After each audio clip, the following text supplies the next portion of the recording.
வாழைக்காய் பஜ்ஜி செய்ய தேவையான பொருட்கள்: வாழைக்காயை வாழைக்காய் கட்டரில் ஸ்லைஸாக ஒன்று சொன்ன மாதிரி நறுக்கி எடுத்து வச்சுருக்கேன். அப்போ தான் போட்டு எடுக்க ஈஸியாக இருக்கும். 1 கப் கடலை மாவு, 1.5 ஸ்பூன் பச்சரிசி மாவு, 1 ஸ்பூன் மிளகாத்தூள், பூண்டை ஒரு 4 தட்டி தண்ணியை மட்டும் எடுத்து வடித்து வச்சுருக்கேன். எண்ணெய் கொஞ்சம், பெருங்காயத்தூள், உப்பு, தண்ணி.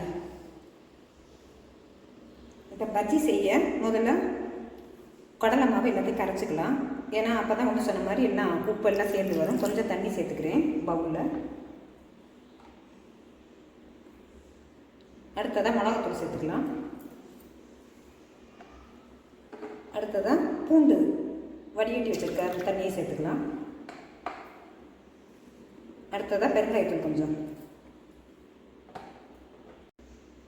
அடுத்ததாக கொஞ்சம் உப்பு.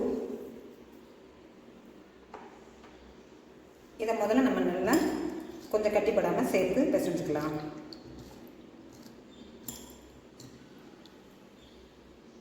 இப்போ தண்ணியை கரைச்சாச்சு.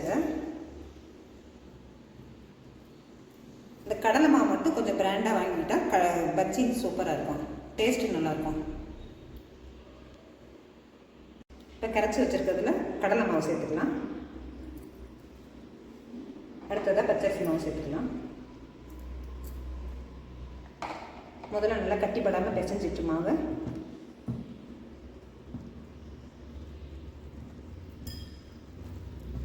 இதில் கொஞ்சம் ரீஃபைண்ட் ஆகி சேர்த்துக்கலாம். ஏன்னா நம்ம இதுக்கு சோடா எதுவும் சேர்க்கல, அதனால் நல்ல பஜ்ஜி நல்லா பர்ஃபெக்டாக வரும். பச்சரிசி மாவு சேர்த்துக்கிறதுனால நல்ல பஜ்ஜி முறுமுறுன்னு வரும்.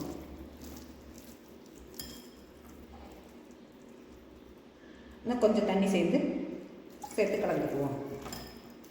இந்த கடலை மாவு கரைக்கும் போது ரொம்ப பிடிக்கி போட்டு இது பண்ண வேணாம்.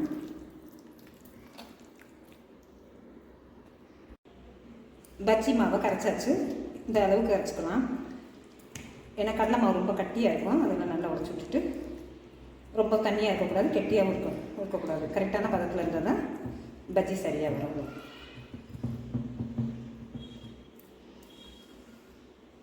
எண்ணெய் நல்லா காஞ்சிருச்சு. இப்போ பஜ்ஜியை கடலை மாவில் டிப் பண்ணி நல்லா எல்லா பக்கமும் படுற மாதிரி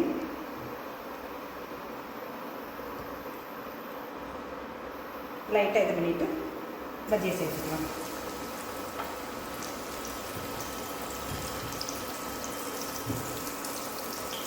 நீங்கள் 2-3 பஜ்ஜியாக கூட போட்டுக்கலாம்.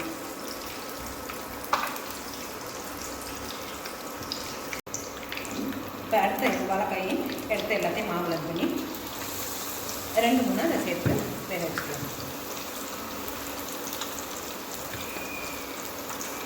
நல்லா திருப்பி விட்டுக்கலாம். அடுத்த பக்கம்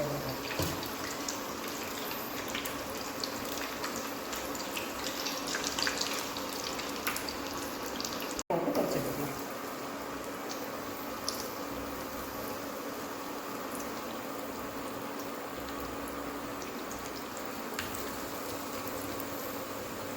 இப்போ பஜ்ஜி ரெடி ஆயிடுச்சு.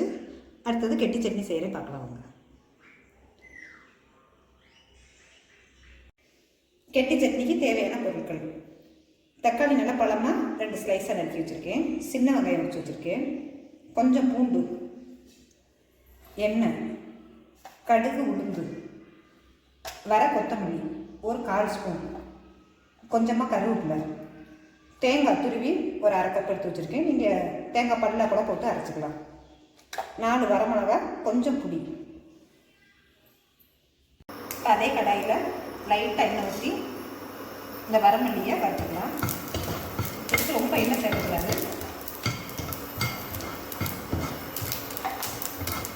நல்ல வரமல்லி வதங்கிடுச்சு. அடுத்ததாக வெங்காயம் சேர்த்துக்கலாம். சின்ன வெங்காயம் சேர்த்தோம்னா இந்த கெட்டி சட்னி டேஸ்ட் நல்லாயிருக்கும்.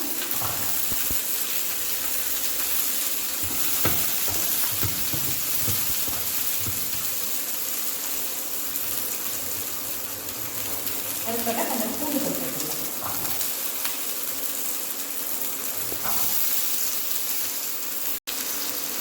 அடுத்ததாக 4 வரமிளகாய் சேர்த்துருக்கேன். நீங்கள் காரத்துக்கு சேர்த்த மாதிரி கூடுதல் பருப்பில் சேர்த்துக்கலாம். காரத்துக்கு கூட சாப்பிட்றவங்க கூட உங்களுக்கு தெரிஞ்சுக்கலாம்.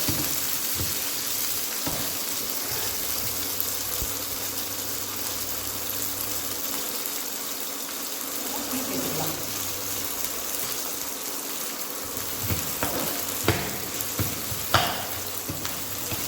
ரொம்ப வதங்கினா லைட்டாக வதங்கினா போதும். அடுத்ததாக தக்காளி சேர்த்துக்கலாம்.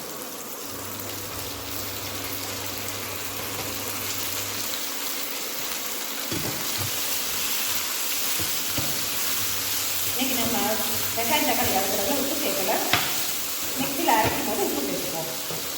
இப்போ வெங்காயம் தக்காளி இப்போ நம்ம வெங்காயம் தக்காளி நல்லா வதக்கிக்கலாம். கொஞ்சம் நேரமாக வர மாதிரி வதக்கிக்கலாம். ஏன்னா நம்ம இன்றைக்கி உப்பு எதுவும் வெங்காயம் தக்காளியில் சேர்க்கலை. மிக்சியில் நம்ம அரைக்கும் போது சேர்த்துக்கலாம். மிக்சியில் அரைக்கும் போது உப்பு சேர்த்தோம்னா கொஞ்சம் டேஸ்ட்டு நல்லாயிருக்கும்.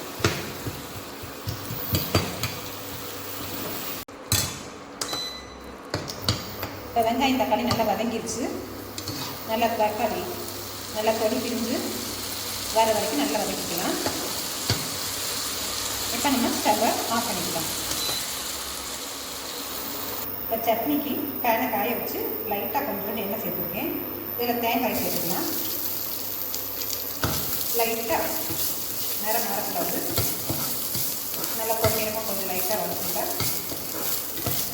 இந்த சட்னி நைட்டு கூட காலையில் செஞ்சு நைட்டு கூட வச்சுருந்தாலும் கெட்டு போகாது. ஏன்னா நம்ம தேங்காய் எல்லாம் வதக்கணும். இப்போ இந்த சட்னிக்கு டேஸ்ட்டு இந்த நம்ம தேங்காய் வதக்கிறதுனா டேஸ்ட் வரும்.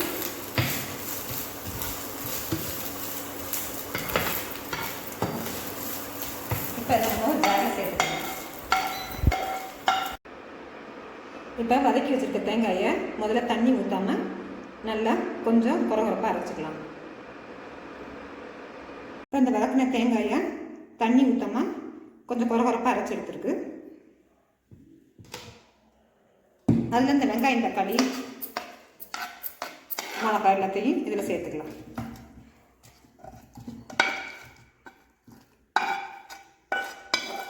முதல்ல தண்ணி சேர்க்காம கொஞ்சம் அரைச்சிட்டு அதுக்கப்புறம் கொஞ்சம் கொஞ்சமாக தண்ணி சேர்த்து அரைச்சிக்கலாம். இப்போ இந்த சட்னி தேவையான உப்பு சேர்த்துக்கலாம்.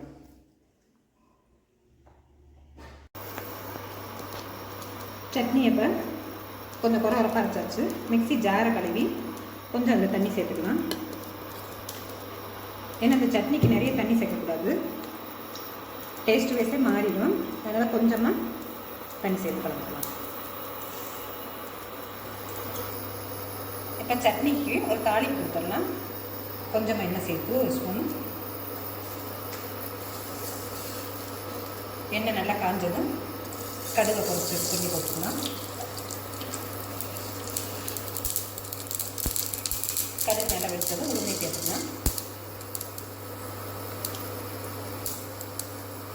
நல்லா சவந்து வச்சு கடுகு நல்லா கடுகு போட்டுக்கலாம்.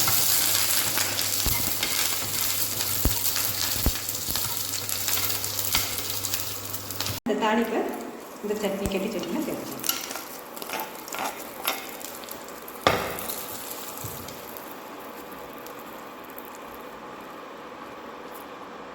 இதை பஜ்ஜிக்கு மட்டும் இல்லாமல் இட்லி தோசைக்கு கூட தொட்டு சாப்பிட்டா நல்லாயிருக்கும்.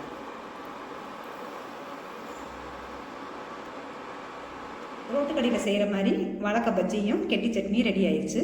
நீங்களும் இதே மாதிரி ஒரு முறை ட்ரை பண்ணி பாருங்கள்.